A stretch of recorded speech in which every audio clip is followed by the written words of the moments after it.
সাবেক প্রধানমন্ত্রী শেখ হাসিনা ও তার ছেলে সজীব ওয়াজেদ জয়ের বিরুদ্ধে রেড অ্যালার্ট জারির পদক্ষেপ নিতে পুলিশ হেডকোয়ার্টারে চিঠি পাঠিয়েছে দুর্নীতি দমন কমিশন। বৃহস্পতিবার প্লট জালিয়াতির অভিযোগে দায়েরকৃত মামলার তদন্তকারী কর্মকর্তারা এই চিঠি পাঠান। চিঠিতে বলা হয়, শেখ হাসিনা ও তার ছেলে বিদেশে পালিয়ে গেছেন।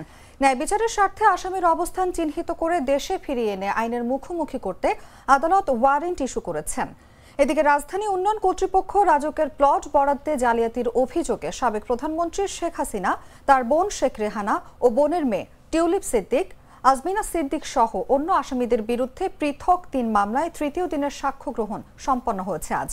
বৃহস্পতিবার সকালে ঢাকার চতুর্থ বিশেষ জজ আদালতে সাক্ষ্য গ্রহণটি অনুষ্ঠিত হয়। এর আগে মামলায় জব্দ তালিকার ৪৪টি নথির বিষয়ে সাক্ষ্য গ্রহণ সম্পন্ন হয়।